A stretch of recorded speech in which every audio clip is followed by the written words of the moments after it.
Next topic है हमारा cancellation of registration.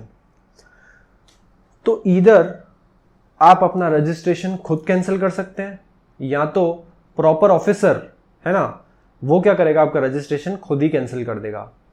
मान लीजिए आपने रिटर्न्स फाइल नहीं किए, आपने कोई फ्रॉड किया, टैक्स कम कलेक्ट किया, गवर्नमेंट को टैक्स कम पे किया है ना, या तो जितनी आईटीसी के लिए आप एलिजिबल थे उससे ज़्यादा आईटीसी आपने क्लेम कर ली, ठीक है। तो ये सारे केसेस क्या है, फ्रॉड केसेस हैं। इन केसेस में आपको प्रॉपर ऑफिसर आपका रजिस्ट्रेशन क्या कर देगा, खुद ही कैंसिल कर देगा। अगर आप चाहें तो आपका रजिस्ट्रेशन खुद भी कैंसिल करा सकते हैं। किन केसेस में आप कैंसिल करेंगे, अगर आपका टर्नओवर 20 लाख से नीचे चल रहा है और आपको पता है आगे जाके टर्नओवर 20 लाख से ऊपर नहीं जाएगा, या फिर अगर आपने कंपलसरी रजिस्ट्रेशन कराया था अंडर सेक्शन 24। एग्जांपल लेते हैं, आपने कंपलसरी रजिस्ट्रेशन कराया था क्योंकि you were supplying goods through e commerce operator, तो आप अंडर सेक्शन 24 फॉल हो गए और आपने क्या कराया, कंपलसरी रजिस्ट्रेशन। अब आपने सोचा कि मुझे ई कॉमर्स ऑपरेटर से किसी भी तरीके से सप्लाई नहीं करने हैं, मैं अमेजॉन, ठीक है, जोमेटो, स्विगी, कहीं से भी कोई भी सप्लाई नहीं करूंगा। तो क्या, और आपका टर्नओवर भी क्या है, थ्रेशोल्ड लिमिट से नीचे है, तो क्या अब आपको रजिस्ट्रेशन की जरूरत है, नहीं है। You do not fall under section 24 and neither you fall under section 22, क्योंकि आपका टर्नओवर भी क्या है, थ्रेशोल्ड लिमिट से कम है। तो उस केस में आप क्या करेंगे, आपका खुद का जो रजिस्ट्रेशन है वो आप खुद भी कैंसिल करवा सकते हैं, ठीक है। रीड करते हैं इस चीज को। Registration can be cancelled either by proper officer और on an application by the registered person. या तो ऑफिसर खुद कैंसिल करेगा या तो क्या होगा, रजिस्टर्ड पर्सन अप्लाई करेगा। किन केसेस में कैंसिल हो सकता है, आप अप्लाई किस केस में करेंगे, या तो आपका बिजनेस डिसकंटिन्यू हो गया है, या आपका बिजनेस ट्रांसफर हो गया है, किसी और बिजनेस के साथ अमालगमेट हो गया है ना, चेंज इन कॉन्स्टिट्यूशन, ट्रांसफर हो गया है, अमालगमेशन हो गया है ना, डीमर्ज हो गया है, यानी एक बिजनेस था उसके क्या हो गए, 2 पार्ट हो गए, फाइन। तो इन केसेस में क्या करेंगे, आप रजिस्ट्रेशन कैंसिल करा के नया रजिस्ट्रेशन लेंगे, ठीक है। Change in the constitution of business, जो आपको समझाया, प्रोप्राइटरशिप से पार्टनरशिप फर्म हो गया, या पार्टनरशिप फर्म से कंपनी हो गया है ना, या फिर जो पार्टनर्स एग्जिस्टिंग थे वो सारे छोड़ के चले गए और नए पार्टनर्स आए, तो वो भी क्या होता है, change in the constitution of business. तो इन केसेस में क्या होगा, आपको रजिस्ट्रेशन कैंसिल करा के नया रजिस्ट्रेशन लेना पड़ेगा। Taxable person no longer liable to be registered, मतलब सेक्शन 22 और सेक्शन 24 इन दोनों में से उसको कुछ भी अप्लाई नहीं होता है। अभी तक अप्लाई हो रहा था लेकिन अब से नहीं होगा, या तो उसका टर्नओवर कम हो गया, या तो क्या है, वो सेक्शन 24 के कंपलसरी रजिस्ट्रेशन के जो कैटेगरी है उसमें फॉल नहीं होता है। तो उस केस में क्या करेगा, वो रजिस्ट्रेशन कैंसिल कराएगा। Fine. Registration can be cancelled by officer on his own, officer खुद कैंसिल कर देगा। किन केसेस में, person has contravened the provisions of the act, मतलब फ्रॉड किया, टैक्स की चोरी की है ना, रिटर्न्स नहीं भरे, तो क्या हुआ, प्रोविजंस ऑफ द एक्ट क्या हुए, कॉन्ट्रावेंड हो गए। उस केस में क्या करेगा, प्रॉपर ऑफिसर आपका रजिस्ट्रेशन कैंसिल कर देगा। Person has not filed return for continuous period of 6 months, 6 महीने तक आपने कोई रिटर्न ही फाइल नहीं किया, fine. Voluntarily registered person has not commenced the business with in 6 months, आपने रजिस्ट्रेशन क्या लिया, वॉलंटरी लिया, लेकिन रजिस्ट्रेशन लेने के बाद 6 months तक आपने बिजनेस स्टार्ट ही नहीं किया, तो क्या कर देगा, प्रॉपर ऑफिसर आपका रजिस्ट्रेशन कैंसिल कर देगा। Registration was obtained by fraud, wilful misstatement और सप्रेशन ऑफ फैक्ट्स, मतलब जो भी आपने इंफॉर्मेशन दी थी, डॉक्यूमेंट सबमिट किए थे, वो शायद फेक निकले, या जो आपने इंफॉर्मेशन सबमिट की थी वो गलत निकली, तो उस केस में क्या होगा, आपका रजिस्ट्रेशन कैंसिल कर दिया जाएगा। Fine. Once a registered person has applied for cancellation of registration or the proper officer seeks to cancel his registration, proper officer may suspend his registration during pendency of proceedings relating to cancellation of registration filed by such registered person। मतलब एक बार आपने apply किया registration के लिए, या proper officer ने क्या किया, आपका रजिस्ट्रेशन कैंसिल किया, दोनों केसेस में आप खुद कैंसिल कराएं या ऑफिसर कैंसिल करे, दोनों केसेस में क्या होगा, आपका रजिस्ट्रेशन डायरेक्टली कैंसिल नहीं किया जाएगा, पहले क्या करेंगे, उसको सस्पेंड, मतलब एग्जामिन करेंगे कि क्या कैंसिल करना चाहिए, क्या कैंसिल नहीं करना चाहिए, है ना। कि आपका कुछ पेमेंट ऑफ टैक्स बाकी है, तो प्रॉपर ऑफिसर आपसे बोलेगा कि आपका ये पहले टैक्स पेमेंट क्लियर करिए, उसका बाद क्या करेंगे, हम आपका रजिस्ट्रेशन कैंसिल करेंगे। या फिर अगर प्रॉपर ऑफिसर ने खुद ने कैंसिल किया है तो उस केस में वो आपको मौका देगा कि शो कॉज नोटिस इशू करेगा कि आप बताइए हमें कि हम आपका रजिस्ट्रेशन कैंसिल क्यों ना करें। ठीक है, तो इसलिए आपका रजिस्ट्रेशन कभी भी डायरेक्ट कैंसिल नहीं होता, पहले उसको करते हैं सस्पेंड, थोड़ा टाइम एग्जामिन करेंगे, उसके बाद क्या करेंगे, उसको कैंसिल। तो ये जो सस्पेंशन पीरियड है from the date of application of cancellation till the date of actual cancellation, ये जो सस्पेंशन का पीरियड है, इस पीरियड में ना ही आपको किसी से आउटपुट टैक्स कलेक्ट करना है, ठीक है, और ना ही आपको कोई रिटर्न फाइल करना है। ठीक है फ्रेंड्स, समझ आ रहा है? Such person whose registration is suspended shall not make any taxable supply. Taxable supply नहीं करना है मतलब उसको टैक्स इनवॉइस इशू नहीं करना है और टैक्स कलेक्ट नहीं करना है किसी से भी, and shall not file any return during the period of suspension. Fine. अब कैंसलेशन का प्रोसीजर क्या है? Where the registered person applies for cancellation, जब पर्सन खुद अप्लाई करता है कैंसलेशन के लिए तब क्या प्रोसेस है? Registered person seeking cancellation shall apply for the same within 30 days of occurrence of event warranting cancellation. जिस दिन से इवेंट वारंटिंग कैंसलेशन होती है, मतलब आज अगर मेरा टर्नओवर 20 लाख से नीचे चला गया और मुझे पता है 20 से ऊपर नहीं जाएगा आज के बाद कभी भी, है ना, 20 लाख या फिर whatever threshold limit is applicable to you, है ना, 10 लाख, 20 लाख और 40 लाख, उससे नीचे चला गया और मुझे पता है इससे ऊपर अब नहीं जाएगा, तो वो क्या हुआ, दैट इज द डेट, ठीक है, that is an event warranting cancellation. तो उससे 30 दिन के अंदर मुझे क्या करना है, अप्लाई करना है कैंसिलेशन के लिए। या फिर मुझे पता पड़ा कि मेरा बिजनेस मुझे क्या करना है, डिसकंटिन्यू, तो डिसकंटिन्यू करने के 30 दिन के अंदर आपको क्या करना है, कैंसिलेशन ऑफ रजिस्ट्रेशन के लिए अप्लाई करना है। डिटेल्स क्या फर्निशिंग करनी है? Furnishing the detail of inputs held in stock, inputs contained in semi finished goods, finished goods और of capital goods on the date from which cancellation of registration is sought. आपको आपके stock की details देनी है, आपके पास input कितना पड़ा है, सेमी फिनिश्ड गुड्स कितना पड़ा है ना, फिनिश्ड गुड्स कितना पड़ा है, ये सारी स्टॉक की डिटेल्स देनी है। और अगर आपकी कोई लायबिलिटी है तो उसको क्या कर देना है, पे कर देना है। और उसके साथ रेलेवेंट और कोई डॉक्यूमेंट्स अगर ऑफिसर डिमांड करता है तो वो आपको क्या करना है, सबमिट करना है। Proper officer shall issue the order of cancellation within 30 days of the submission of the same. ये सारे एप्लीकेशन, ये सारे जो आपने डॉक्यूमेंट सबमिट की, इंफॉर्मेशन सबमिट की, अगर प्रॉपर ऑफिसर को ये इंफॉर्मेशन सफिशिएंट लगती है तो वो क्या करेगा, आपको with in 30 days of application आपको कैंसिलेशन ग्रांट कर देगा। फाइन। तो 30 days का क्या होगा, सस्पेंशन पीरियड, जिस दिन से आपने अप्लाई किया और जिस दिन आपका क्या हुआ, रजिस्ट्रेशन कैंसिल, तो ये 30 day का पीरियड क्या होगा, suspension period, sorry suspension of registration के पीरियड के टाइम पे आप क्या नहीं कर सकते, आप टैक्सेबल सप्लाई नहीं कर सकते और आप टैक्स कलेक्ट नहीं कर सकते और रिटर्न फाइल नहीं कर सकते। Fine. When the proper officer cancels the registration, जब ऑफिसर ने खुद ने रजिस्ट्रेशन क्या कर दिया आपका कैंसिल, तो he will issue a show cause notice to the registered person who has to reply to the said notice within 7 days। आपको शो कॉज नोटिस इशू होगा कि बताइए आपका रजिस्ट्रेशन कैंसिल क्यों ना करें, और उस शो कॉज नोटिस का रिप्लाई कितने दिन में करना है, विद इन 7 days। अगर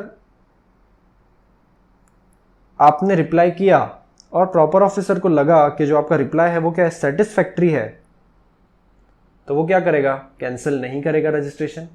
या फिर अगर आपने एससीएन का रिप्लाई नहीं किया और जो एससीएन में लिखा था कि आपका इतना इतना टैक्स बनता है, आपने इतने महीने का रिटर्न फाइल नहीं किया है ना, तो मैं आपका रजिस्ट्रेशन क्या कर रहा हूं, कैंसिल। तो आपने प्रॉपर ऑफिसर को रिप्लाई नहीं किया, आपने क्या किया, आपने रिटर्न फाइल कर दिए, टैक्स पे कर दिया, है ना, इंटरेस्ट पे कर दिया, लेट फीस पे कर दी, तो भी क्या करेगा, आप प्रॉपर ऑफिसर आपका रजिस्ट्रेशन कैंसिल नहीं करेगा। मतलब proceedings of cancellation will be dropped.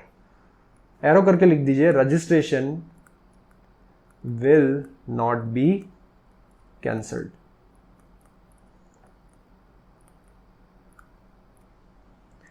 ठीक है। और if your reply is not satisfactory, cancellation order shall be issued within 30 days of reply to the show cause notice, where registration is liable to be cancelled. ठीक है, 30 दिन के अंदर issued within 30 days of, हाँ आपने जिस दिन SCN का रिप्लाई दिया उसके 30 दिन के अंदर क्या आ जाएगा आपका cancellation order if your reply is not satisfactory. Fine. Revocation of cancellation मतलब एक बार आपका रजिस्ट्रेशन कैंसिल हो गया उसके बाद भी within 30 days you can apply to the proper officer to reconsider his order. मतलब you can ask him to reverse his order, मतलब आपका जो रजिस्ट्रेशन कैंसिल किया है उसको रिवोक कर दे और आपको रजिस्ट्रेशन फिर से ग्रांट कर ले। ठीक है, तो वो कैसे होगा? If in case registration is cancelled by the proper officer, taxable person can apply within 30 days of cancellation order requesting the officer for revoking the cancellation। 30 days में अप्लाई करेगा कि आप आपका कैंसिलेशन ऑर्डर रिवोक कर लो, लेकिन ये apply करने से पहले उसको अपने सारे टैक्स के dues, interest, late fees, penalty सब क्या करना पड़ेगा? क्लियर करना पड़ेगा, रिटर्न सारे फाइल करने पड़ेंगे। ठीक है, before so applying the person has to make good the defaults by filing all the pending returns, making payment of all the dues for which the registration was cancelled by the officer। अगर officer satisfied है तो he will revoke the cancellation, and if he is not satisfied he will first observe the principles of natural justice by way of issuing the notice to the person and hearing him on the issue। मतलब उसको एक और मौका दिया जाएगा, officer को नहीं, जिस बंदे का रजिस्ट्रेशन कैंसिल हुआ है। Principle of natural justice observe करना मतलब वो फिर से एक शो कॉज नोटिस इशू करेगा और बताएगा और कहेगा बंदे से कि आपका रजिस्ट्रेशन हम क्यों कैंसिल ना करें, हमें रीजन के साथ बताइए। फाइन। और फिर भी अगर वो सेटिस्फाइड नहीं है तो क्या करेगा? कैंसिल। अगर सेटिस्फाइड है तो registration revoke, cancellation of registration क्या कर लेगा? रिवोक, मतलब रजिस्ट्रेशन फिर से उसको ग्रांट कर देगा। समझ आ रहा है फ्रेंड्स? ठीक है,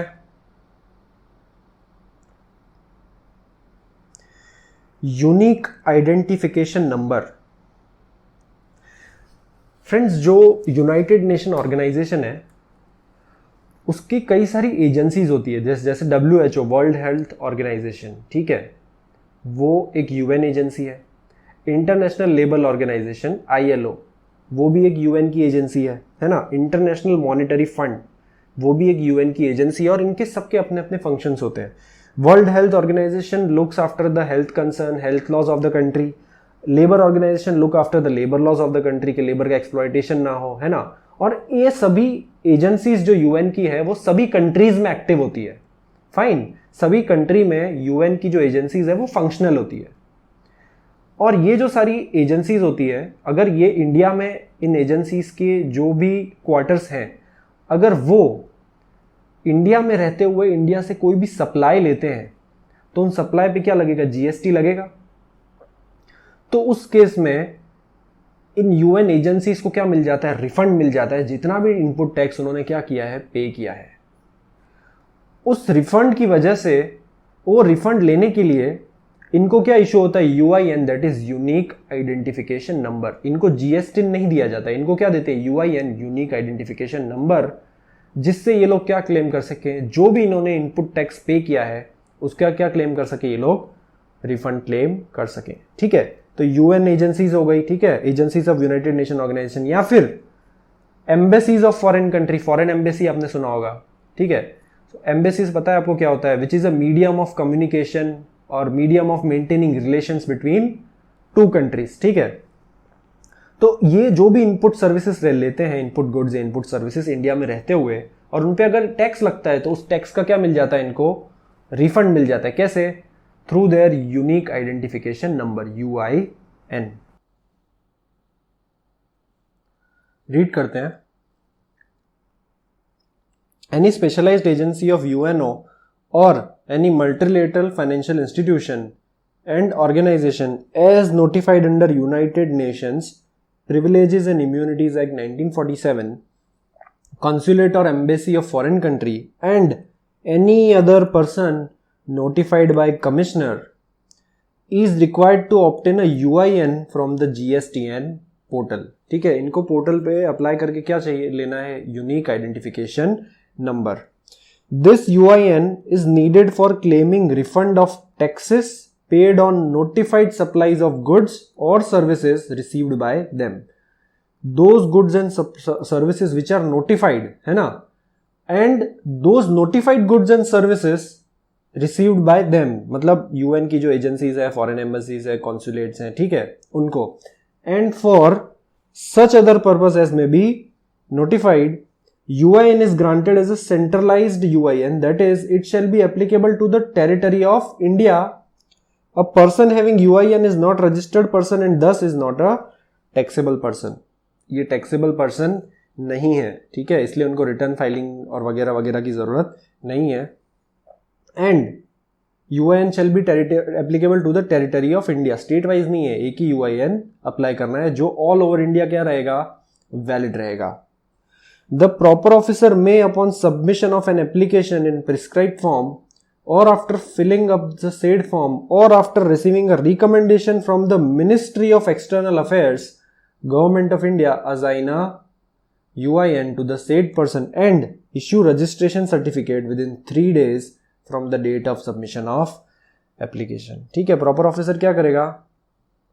After receiving the application and on recommendation of Ministry of External Affairs और गवर्नमेंट ऑफ इंडिया, असाइन क्या करेगा, UIN असाइन करेगा.